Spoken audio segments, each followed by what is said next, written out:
Nous avons travaillé pendant 1 année et demie depuis notre arrivée pour accueillir les athlètes dans les meilleures conditions.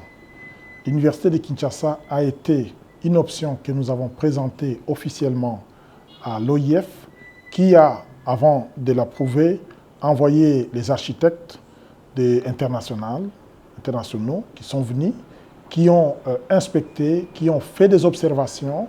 Nous avons pris en compte toutes ces observations, c'est notamment changer toute la plomberie pour mettre de l'eau chaude et eau froide, mettre les ventilateurs dans les chambres, mettre des douches dans les chambres.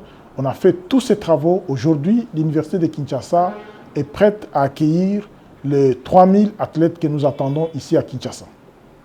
Les Kinois savent qu'il y a de cela 3 ans, les étudiants n'habitent plus à l'Université de Kinshasa parce que le président de la République avait promis aux étudiants de réhabiliter les résidences universitaires.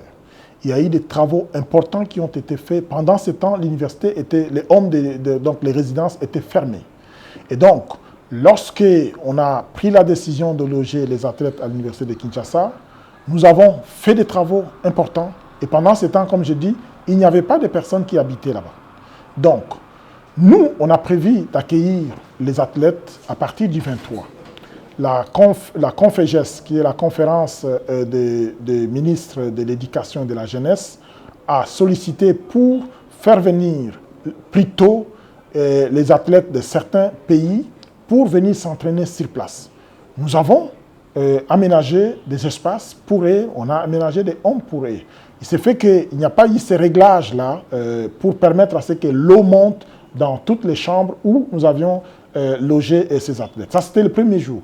Aujourd'hui, moi, je suis allé à l'Université de Kinshasa. Les images sont là, vous pouvez le voir. Et l'eau coule dans les robinets. C'est-à-dire que lorsqu'il y a eu ce problème-là, nous avons fait intervenir rapidement la Régie des eaux, mais aujourd'hui, l'eau sort dans les robinets. Donc, toute la population doit être rassurée. La communauté francophone, les États francophones doivent être rassurés. La RDC est parmi les pays au monde qui ont suffisamment d'eau. Les problèmes d'eau au Congo, ce n'est pas un problème.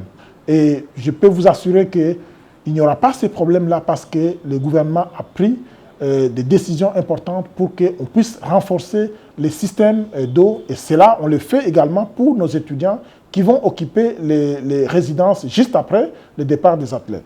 Monsieur le directeur, d'autres questions soulevées?